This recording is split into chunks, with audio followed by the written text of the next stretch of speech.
Hello बच्चों, चलिए प्रश्न को पढ़ते हैं। प्रश्न में दिया हुआ है कि मूल के सामान्य कार्य लिखिए। तो हमारे प्रश्न की मुख्य अवधारणा है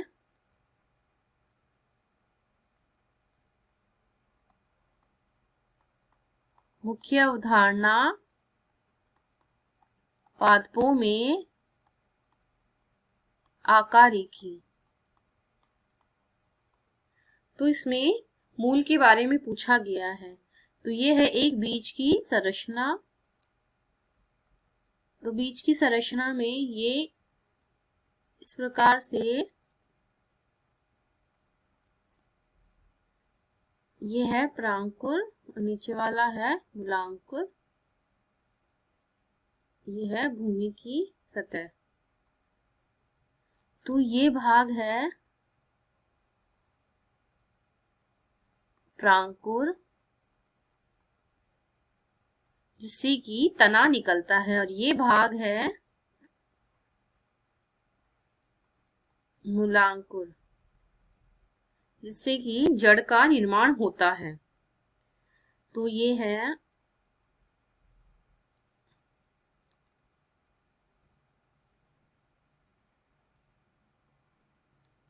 जड़ की संरचना, जो कि मूलांकुर भाग से निकलती है।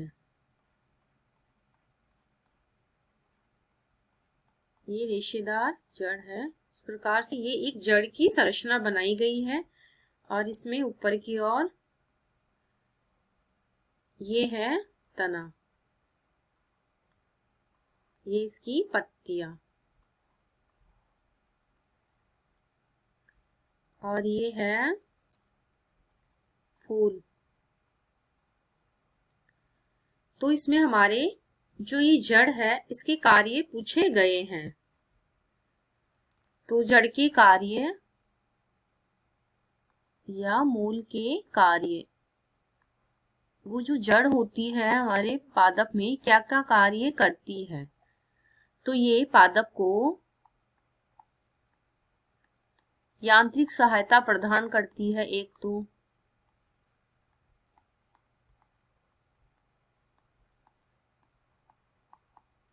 दूसरा है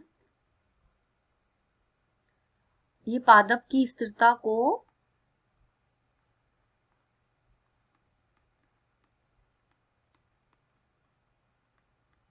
को बनाए रखती है,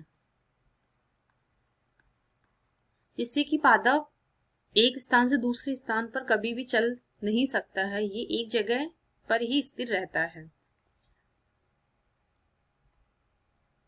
तीसरा है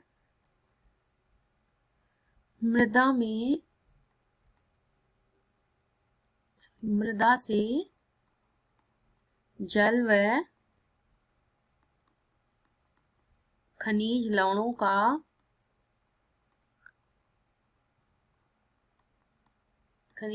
का अवशोषण करता है।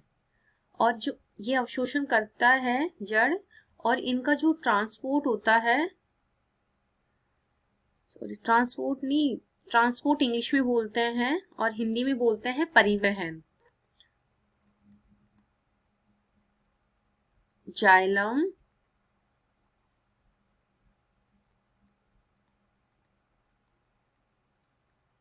जल व खनिज लवणों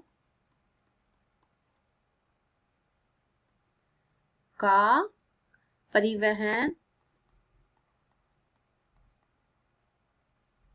परिवहन करता है।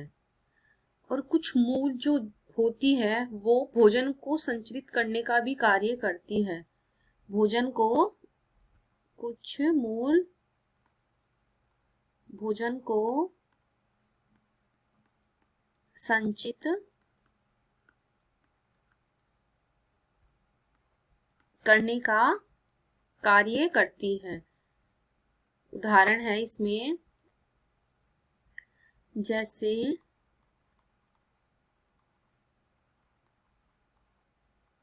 तरकु रूप, एक है कुंभी रूप। ये जड़ के ही रूपांतरण है। एक है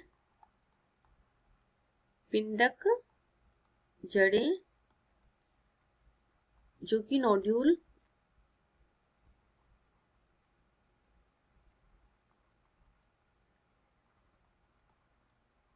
नोड्यूल का निर्माण करते हैं। अब इनके हैं उदाहरण।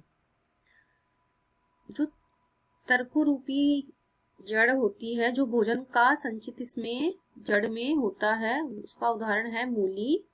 इसमें है सलजम,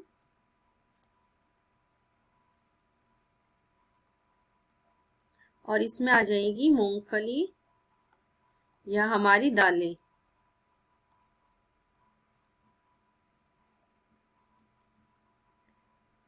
तो हमारे प्रश्न में इसके सामान्य कार्य पूछे थे मूल के। तो ये क्या करती है, पादप को यांत्रिक सहायता प्रदान करती है, स्थिरता बनाए रखती है, और ये जो मृदा से जल और खनिज लवणों का अवशोषण करती है, और इसमें जड़ में उपस्थित जो जाइलम होता है वो खनिजों लवणों का परिवहन करवाता है। और कुछ जड़ें जो होती है रूपांतरित हो जाती है अलग अलग रूप में, जैसे कि तर्करूपी में जिसमें मूली होती है, हमने देखा उसमें भोजन संचित रहता है जिसे हम खाते हैं।